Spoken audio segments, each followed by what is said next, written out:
Olá, sou aluno do Rema, completo um ciclo, finalizo agora com a matéria ministrando a palavra do Rema e escolhi compartilhar com vocês a temática Identidade em Cristo, tendo em vista que a palavra identidade me trouxe um empoderamento como pessoa, como mulher, durante todo esse processo de 2 anos que a gente vem estudando.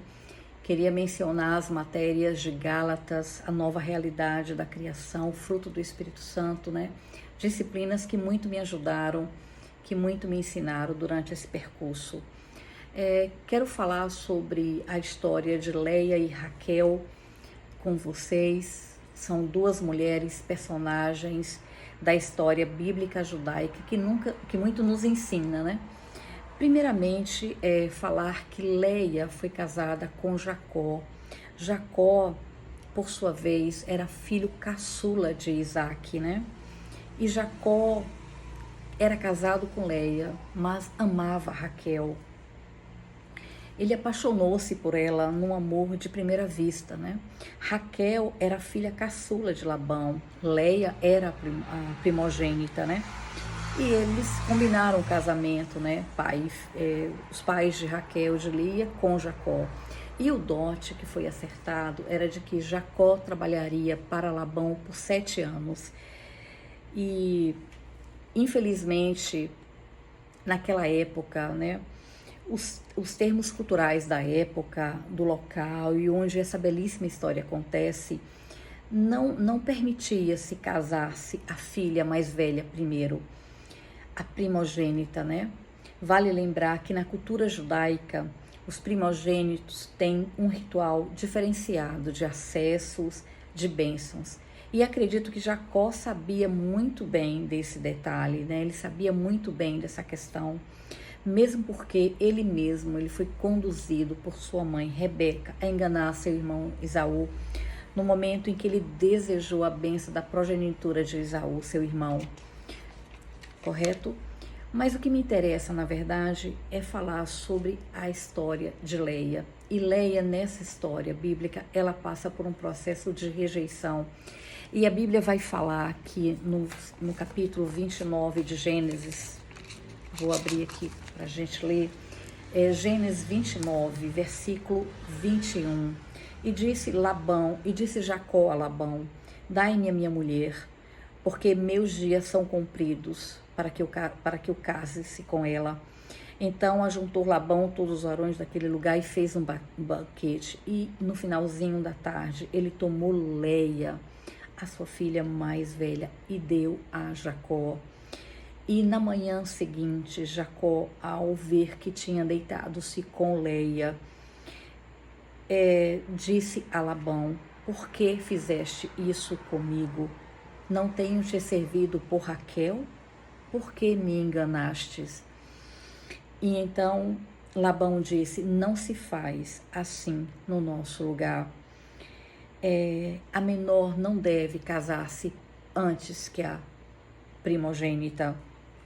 E falou para Jacó: cumpre a semana desta, e então te darei a outra pelo serviço de mais 7 anos.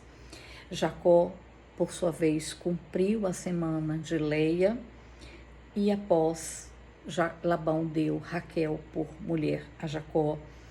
E Jacó amou mais a Raquel do que a Lia. E vendo, pois, Deus que Leia era desprezada, abriu sua madre e a fez fecunda, a fez próspera. Muito importante essa palavra, porque aí significativamente, a gente percebe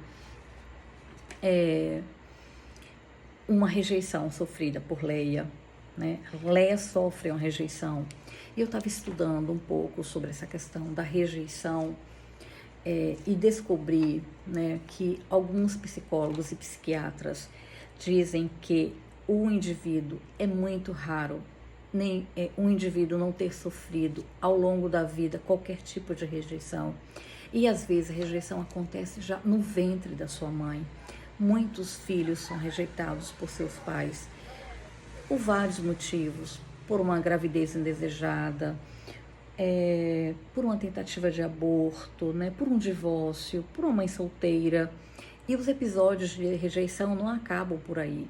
Algumas outras correntes psiquiátricas e de psicólogos afirmam também que qualquer nascimento que não seja natural se constitui como uma possível marca de rejeição no indivíduo. Então, agressões, acontecimentos na escola, como bullying, preconceito religioso, social, racial, pobreza, tudo isso gera um princípio de rejeição no indivíduo. E como é que esse princípio age? Ele age da seguinte forma: o indivíduo não consegue ler os acontecimentos do dia a dia na realidade que eles são. Ele vê tudo distorcido, né? A partir da rejeição que sofre. Qualquer atitude é lida como se o outro estivesse o rejeitando, o desprezando. E aí surgem vários sentimentos, como pessimismo, insatisfação, fracasso, busca de aprovação constante, não se sente pronto para realizar as atividades que a pessoa é convocada a realizar, timidez. E tudo isso vai gerando complexos na alma, vai gerando ancoradores, né? E que trazem uma rejeição muito forte. Então, o que é que eu preciso? Eu preciso de amor, eu preciso de aceitação, eu preciso de compreensão. Né? E voltando à história de Leia, né? O que que Leia pensou? Eu não sou amada por Jacó, né? Apesar de meu pai ter me feito privilegiada por ser a primogênita, eu não sou amada de Jacó. Imagina como ficou o coração de Leia quando ela percebeu na fisionomia de Jacó a reação dele ao ter descoberto que não tinha contraído núpcias com Raquel, a mulher que ele amava, né? Nesse instante, eu acredito que de imediato criou-se no coração de Leia uma raiz de rejeição, né? Talvez ninguém tenha ensinado a Leia, né, a lidar com toda essa conjuntura, mas então entra um aspecto e um fator muito importante nessa história, que é Deus. No entanto, Deus viu o sofrimento de Leia, Deus viu que ela era desprezada e Deus fez uma coisa maravilhosa, uma coisa brilhante, uma coisa perfeita e justa. Deus a fez fecunda, Deus a fez próspera, né? Então isso é tão importante, né? Esse ensinamento que a gente descobre na palavra, né? Essa perfeição do Senhor Jesus, do Senhor Deus, né? De fazer de Leia uma mulher próspera, fecunda, mudou com certeza a história dela, o respeito dela diante daquela comunidade que ela vivia. Muito bem, então o que é que eu tenho a te dizer? Eu tenho a te dizer que Deus é perfeito, que Deus é justo, né? E o que que eu aprendi? Eu aprendi que eu devo tirar os olhos da situação que me traz rejeição, eu devo tirar os olhos da pessoa que me trouxe rejeição, da atitude que me trouxe redação, que me fez sentir rejeitada, né? E olhar para a palavra viva, para a palavra rema de Deus, né? Porque Deus vai trazer realidades para me tornar realmente estável emocionalmente e curada. Então, o meu convite a você é, permita-se perdoar a si mesmo, permita-se a perdoar o outro, permita-se a reconciliar-se consigo mesmo, permita-se a reconciliar-se com o outro, valorize a sua identidade.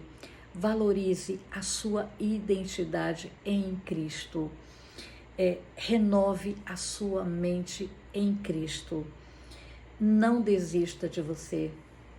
Não desista de você. Você é muito especial para Deus.